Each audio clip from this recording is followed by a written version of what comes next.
Welcome to Lasting Power of Attorney, and we're here with Helen Girton, who's one of the private client solicitors at Alfred Truman's. Helen, how do I make a lasting power of attorney?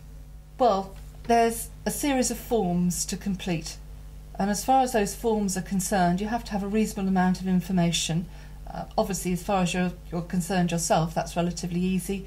Full names, address, dates of birth. But you have to decide who you want to have as your attorneys. And it's not just a question of, well, I'm going to appoint so-and-so.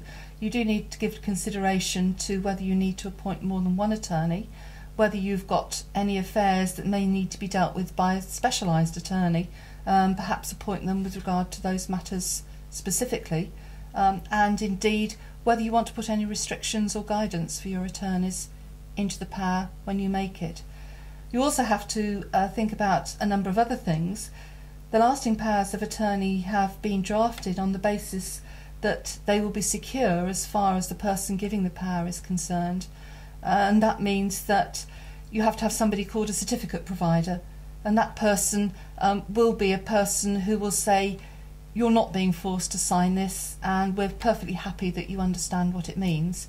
So you have to consider who that will be.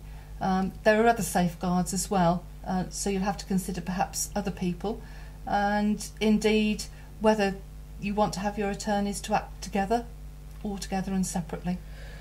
So there's quite a few things. Sounds like quite a lot of things you need to think about there. There are quite a few things that you need to take into account, and of course it's going to be different for each person depending on their circumstances. Right. So how would I get advice about that type of thing? Because, I mean, I've never done a lasting power of attorney before. Well, I think it's important to come and see a solicitor from that point of view, because we can guide you as to what may be necessary from your own point of view, but also what we would consider best in your circumstances, and that unfortunately may not be always the way that you would actually want to deal with it. Right, because obviously there are a lot of sites out there that are suggesting you can just do it yourself and that type of thing. What type of problems can you encounter if you try and do it yourself? Could things go wrong? Well, they can. For instance, in particular, if you want to put restrictions as to what your attorneys can and can't do and what they may or may not be able to invest in, I always find that very difficult, because of course we don't have a crystal ball, we don't know what's going to happen in the future, and it may well be that the very thing that you've restricted may be the thing that you actually need to do.